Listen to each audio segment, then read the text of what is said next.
Jadi sungguh sangat aneh, jika Anwar Abbas merasa syok dengar gaji fantastis petinggi ACT. Padahal MUI bekerja sama dengan ACT dalam banyak bidang dan MUI juga menggandeng ACT untuk membiayai para dai mereka.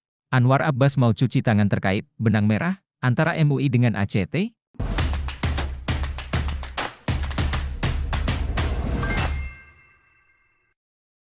Anwar Abbas usul bentuk lembaga ini untuk alihkan isu dan cuci tangan? Artikel ditulis oleh Nafis Seward.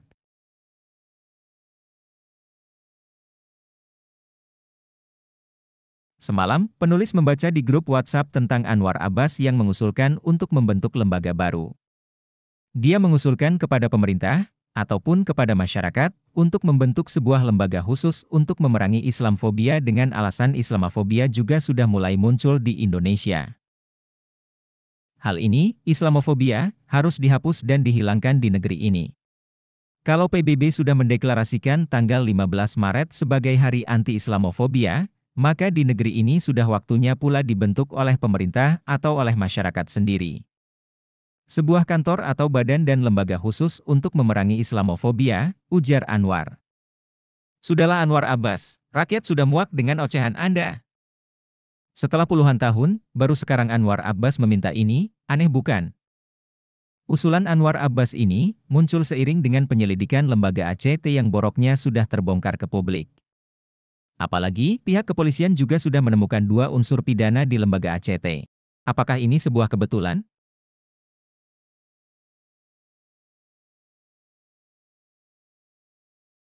Karopenmas Divisi Humas Polri Brigjen Ahmad Ramadan mengatakan, berdasarkan hasil gelar penyelidikan, ditemukan bukti permulaan yang cukup untuk menaikkan kasus ke tingkat penyidikan. Ramadan mengatakan ada 2 dugaan tindak pidana terjadi di ACT. Pertama, melakukan pengalihan kekayaan yayasan secara langsung maupun tidak langsung. Kedua, terkait tindak pidana penggelapan. Jika Anwar Abbas merasa syok dengan mendengar gaji fantastis petinggi ACT beberapa hari lalu, itu hanya drama. Waketum MUI, Anwar Abbas, jangan pura-pura tidak tahu jika MUI dan ACT melakukan kerjasama dalam banyak bidang selama ini.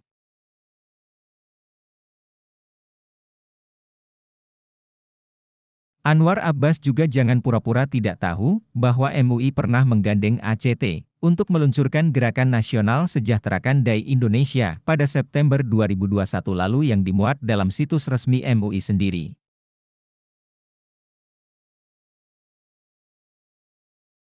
Ketua MUI Bidang Dakwah dan Ukhuwah, Kiai Haji Muhammad Khalil Nafis mengkhawatirkan dengan keadaan pandemi saat itu, banyak dai yang mengalami krisis ekonomi, belum lagi ditambah dengan tanggungan keluarga istri dan anak.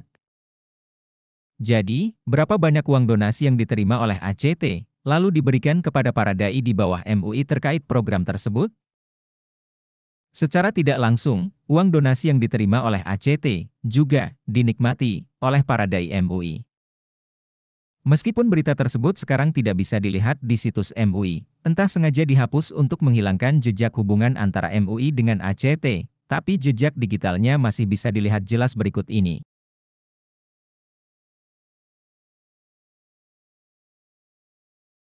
Jadi sungguh sangat aneh, jika Anwar Abbas merasa syok dengar gaji fantastis petinggi ACT. Padahal MUI bekerja sama dengan ACT dalam banyak bidang dan MUI juga menggandeng ACT untuk membiayai para dai mereka. Anwar Abbas mau cuci tangan terkait benang merah antara MUI dengan ACT?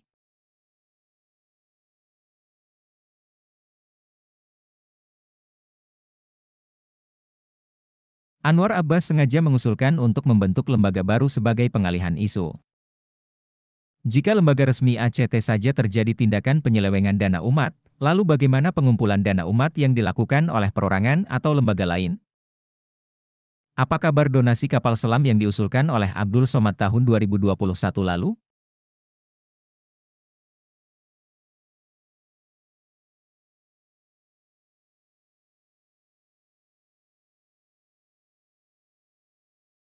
Apakah donasi kapal selam yang mencapai 2 miliar rupiah itu cukup untuk membeli kapal selam? Tentu saja tidak. Sebagai informasi, 3 kapal selam kelas Changbogo harganya mencapai 1,08 miliar dolar Amerika atau sekitar 330 juta dolar Amerika per unit, atau setara 4,79 triliun rupiah dengan kurs Rp14.500. Harga ini dinilai jauh lebih murah dibandingkan kapal selam buatan Eropa atau Amerika Serikat yang bisa mencapai 7 triliun rupiah. Dikutip dari US Naval Institute, USNI, harga kapal selam kelas Virginia mencapai sebesar 3,4 miliar dolar Amerika per unit. Jika dirupiahkan, maka nilainya sebesar 49,35 triliun rupiah per unit. Sebuah perusahaan asal Austria, Migaloo Private Submersible Yachts, menawarkan kapal selam sipil mewah bernama M7 yang memiliki beberapa fasilitas seperti kolam renang, kamar VIP, hanggar, hingga helipad dengan harga sebesar 200 juta dolar Amerika. Atau setara 2,91 triliun rupiah.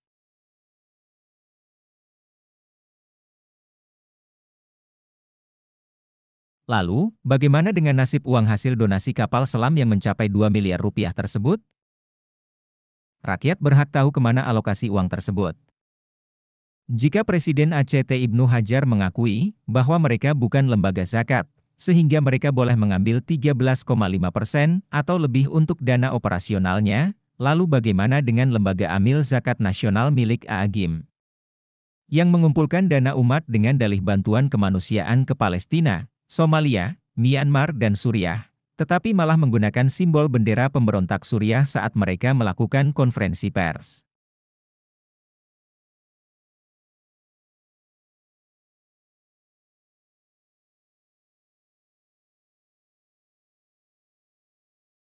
Momen terbongkar borok lembaga ACT ini jelas membuka pikiran kita untuk berpikir lebih kritis tentang pengumpulan dana umat selama ini dengan memanfaatkan momen yang sedang viral di tengah masyarakat.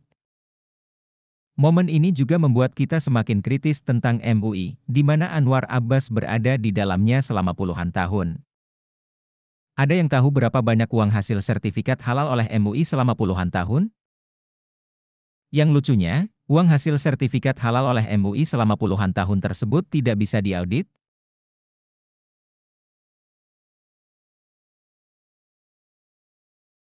Yang lebih mirisnya, puluhan tahun dana sertifikasi halal oleh MUI tersebut ternyata tidak masuk ke kas negara.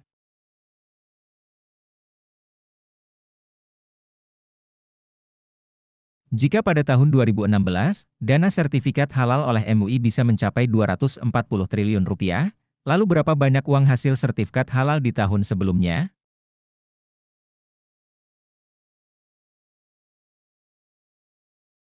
Dan sekarang, Anwar Abbas mengusulkan membentuk lembaga baru dengan dalih melawan Islamofobia. Sudah jelas bukan, jika usulan Anwar Abbas ini hanya untuk mengalihkan isu tentang kasus penyelewengan dana umat oleh ACT, sekaligus cuci tangan karena MUI pernah bekerja sama dengan ACT dalam banyak bidang selama ini. Dan lucunya, informasi hubungan kerjasama antara MUI dengan ACT sudah dihapus dalam situs internal MUI sendiri. Usulan Anwar Abbas ini juga sengaja untuk membuat kita lupa tentang kelakuan LSM bernama MUI ini. Rakyat tidak butuh lembaga untuk memerangi Islamfobia seperti yang diusulkan oleh Anwar Abbas, tapi rakyat ingin tahu berapa banyak uang hasil sertifikat halal oleh MUI yang tidak pernah masuk ke kas negara selama puluhan tahun. Jadi, siapa yang menikmati uang hasil sertifikat halal oleh MUI selama puluhan tahun? Sudah saatnya, umat kritis agar tidak mudah dijadikan sapi perah dengan jeratan donasi berkedok agama. Wassalam. Nafis Seward.